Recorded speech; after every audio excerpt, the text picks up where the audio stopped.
আর পানিতে কোনো ক্যালোরি নেই, ওজন বাড়ায় না, তাই নাস্তা খাওয়ার আগে কোনো দুশ্চিন্তা ছাড়া আপনি আধা লিটার পানি খেয়ে নিতে পারবেন। দিনের অন্যান্য বেলাতেও এই টেকনিকটা কাজে লাগাতে পারেন। খাওয়ার আগে আধা লিটার পানি খেয়ে তারপর খাওয়া শুরু করবেন।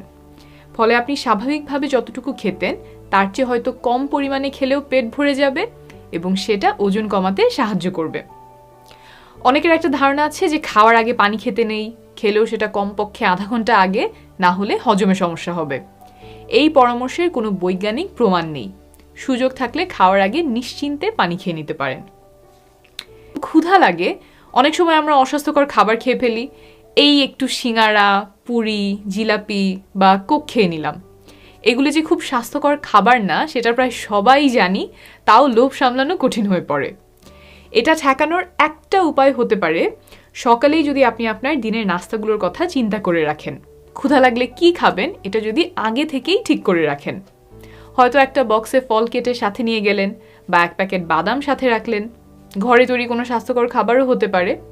সকালে পরিকল্পনা করে রাখলে বা সাথে খাওয়ার মতো কিছু থাকলে হয়তো এই অস্বাস্থ্যকর খাবারের প্রতি আকর্ষণ ঠেকানো একটু সহজ দিয়ে আসছেন। দেখেন হেঁটে যাওয়া যায় কিনা। বেশি দূর হলে অল্প অল্প করে শুরু করেন। রিকশায় গেলে একটু আগে নেমে শেষ 10 মিনিট হেঁটে গেলেন। বাসে গেলে 1-2 স্টপ আগে নেমে বাকিটুকু হেঁটে গেলেন। গাড়ি 10 মিনিট আগে কোথাও পার্ক করলেন। আস্তে আস্তে হাঁটার পরিমাণটা বাড়াবেন, আর হাঁটার সময় দ্রুত হাঁটার চেষ্টা করবেন। এই যে এইভাবে প্রতিদিনের কাজের মধ্যে, যাতায়াতের মধ্যে যদি অল্প করে ব্যায়াম ঢুকাতে পারেন, তাহলে নিয়মিত এই চর্চাটা থাকবে। শুধু ওজন কমানোর জন্যই না, ওজন কমার পরে সেই ওজন ধরে রাখার জন্য এবং শরীর সুস্থ রাখার জন্য নিয়মিত ব্যায়াম করা অপরিহার্য। তাহলে সেগুলো চিনি ছাড়া খাওয়ার অভ্যাস করেন। চিনি থেকে খুব সহজেই বাড়তি ক্যালোরি আসে, ওজন বেড়ে যায়। সুস্থ থাকার জন্য আলাদা করে চিনি খাওয়ার কোনো প্রয়োজন নেই। সেখান থেকে কোনো বিশেষ পুষ্টিও শরীর পায় না। তাই স্বাস্থ্যকর খাদ্যাভ্যাসে চিনি যতটুকু এড়িয়ে চলা সম্ভব ততই ভালো। চা কফিতে চিনি খাওয়া কমিয়ে দিলে বা চিনি খাওয়ার অভ্যাস বাদ দিলে তা ওজন কমাতে অনেক সহায়ক হবে। প্রথম প্রথম একটু খারাপ লাগবে, কিন্তু আস্তে আস্তে দেখবেন চিনি ছাড়া চাই ভালো লাগছে। আবার চায়ের সাথে অনেকে বিস্কিট খান। বিস্কিট খেতে মিষ্টি না হলেও সাধারণত ভালো পরিমাণ চিনি দেয়া থাকে। অধিকাংশ বিস্কিটেই অনেক পরিমাণ ডিমের সমান। তাই যখন ওজন কমাতে চেষ্টা করছেন তখন চায়ের সাথে বিস্কিট এড়িয়ে ওজন মাপে তারা ওজন কমাতে বেশি সফল হয়। তাই সকালে উঠেই আপনি আপনার ওজন মেপে ফেলতে পারেন। ওজন মাপার নিয়ম হচ্ছে সকালে বাথরুম সেরে খালি পেটে মাপা। চেষ্টা করবেন প্রতিদিন একই কাপড় বা একই ধরনের কাপড় পরে ওজন মাপার। ওজনটা তারপর একটা খাতায় বা ক্যালেন্ডারে টুকে রাখতে পারেন। ফোনে অনেক অ্যাপ আছে যেখানে ওজন গ্রাফ আকারে দেখায়, সেগুলোতে তুলে রাখতে পারেন। তাহলে সহজেই আপনি খেয়াল রাখতে পারবেন ওজন বাড়ছে না কমছে। যদি দেখেন চেষ্টার পরে ওজন কমছে না, তাহলে কারণটা খুঁজে বের করে সেই অনুযায়ী পরিবর্তন আনতে পারবেন। ওজন মাপলে তো আর ওজন কমে না, কিন্তু দিনের শুরুতে ওজন মাপার ফলে আপনার মাথায় যে চিন্তাগুলো আসবে, হয়তো আপনি একটু বেশি হাঁটার সিদ্ধান্ত নেবেন বা আজকে ফাস্টফুড খাবেন না বলে ঠিক করলেন, এগুলো ওজন কমাতে সহায়তা করে। প্রতিদিন ওজন মাপলে কারো কারো একটু উদ্বেগের সৃষ্টি হতে পারে। আপনার ক্ষেত্রে যদি এমন হয়, তাহলে প্রতিদিন না মেপে কয়েকদিন পর পর বা সপ্তাহে একটা নির্দিষ্ট দিনে মাপতে পারেন। ব্যায়াম করতে হবে এটা আপনারা সবাই জানেন, কিন্তু অনেক সময় দেখা যায় দিনের ব্যস্ততায় সেটা পেছাতে পেছাতে আর করা হয়ে ওঠে না। তাই সকাল সকাল আপনি ব্যায়ামটা সেরে ফেলতে পারেন। সেটা যে কোনো ধরনের ব্যায়াম হতে পারে, দড়ি লাফ, দ্রুত হাঁটা, দৌড়, উঠবস, ভার উত্তোলন ইত্যাদি। যেটা সুবিধা হয় এবং আপনার ভালো লাগে এমন ব্যায়াম বেছে নিয়ে সকাল সকাল ব্যায়াম করে ফেললেন। দিনের শুরুটা তখন খুব সুন্দর হবে। তারপর বিকেলে সময় পেলে আবার করতে পারবেন, সেটা বোনাস হয়ে গেল। খাদ্য দরকার, পানি দরকার, তেমনি ঘুমও দরকার। আর ঘুম যে কেবল বিশ্রামের জন্য তা না। আমরা যখন ঘুমাই আমাদের ব্রেইন সচল থাকে এবং অনেকগুলো গুরুত্বপূর্ণ কাজ করে। তবে আপনার মনে হতে পারে ওজন কমানোর সাথে ঘুমের কি সম্পর্ক আছে।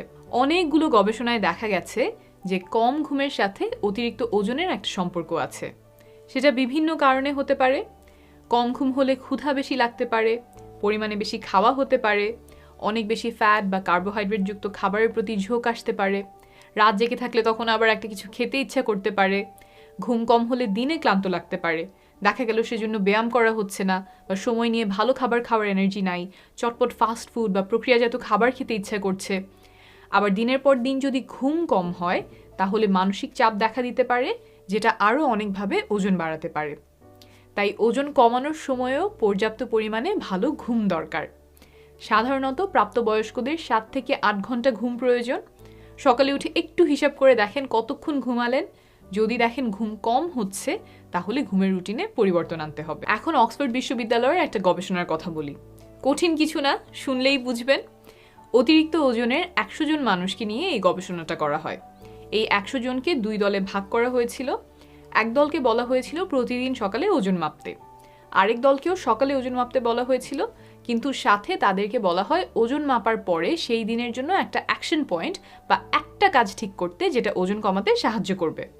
যেমন সেটা হতে পারে যে আজকে আমি টেবিলে বসা ছাড়া কোনো খাবার খাবো না, আজকে বন্ধুদের সাথে বসে আড্ডা না দিয়ে একসাথে হাঁটতে যাব, রাত 8টার পরে আজকে কিছু খাবো না, আজকে 10,000 কদম হাঁটবো।